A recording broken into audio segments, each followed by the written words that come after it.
Good afternoon, Professor. My name is Dharmender Prasad Bhogaparu. Today, I would like to talk about GEFITINIB, also known as Iressa, an EGFR tyrosine kinase inhibitor. EGFR is an epidermal growth factor receptor, is a protein that controls cell growth and survival. In cancer, EGFR is often mutated or overexpressed, which leads to uncontrolled tumor growth and poor prognosis. And gefitinib, also known as ZD1839, was the first FDA-approved small molecule that selectively inhibits EGFR's tyrosine kinase activity. EGFR is a receptor tyrosine kinase located on the cell surface. When activated, it triggers pathways like MAPK, AKT that promotes growth and survival. In cancer, EGFR can be mutated or overexpressed. This is common in lung, breast, colon, and ovarian cancers.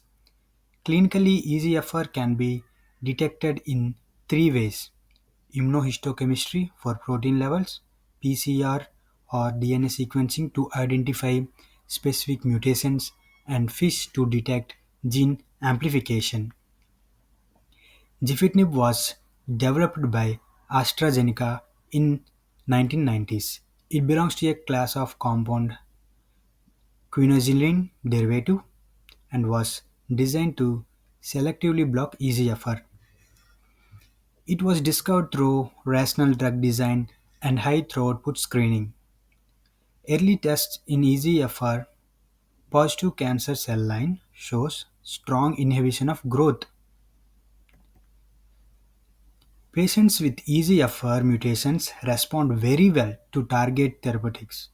Treatment options include tyrosine kinase inhibitors such as gefitinib, as well as it also improves. It also important because it allows doctors to tailor therapy to the patient's molecular profile.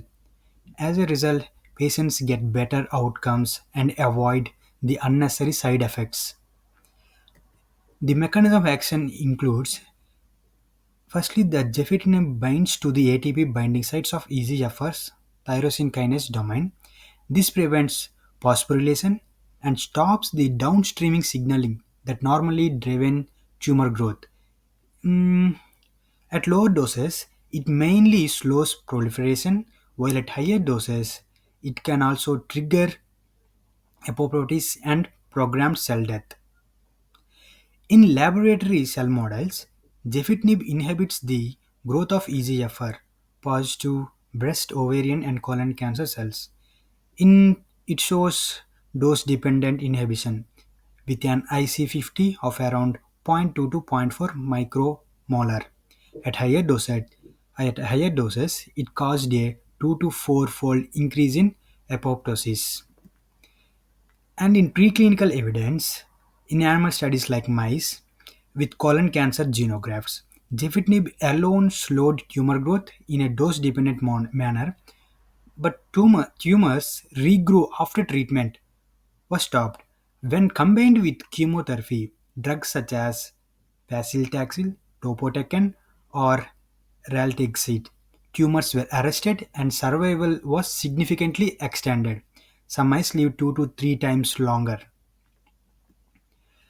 In precision medicine, the real impact of gefitinib came through precision medicine. Before treatment, patients are screened for EGFR mutation.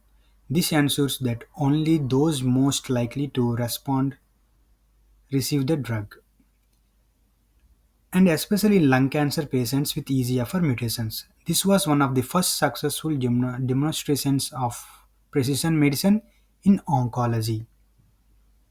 To conclude, gefitinib was the first oral EGFR tyrosine kinase inhibitor, and this drug not only improved outcomes but also paved the ways for the modern era of targeted cancer therapies.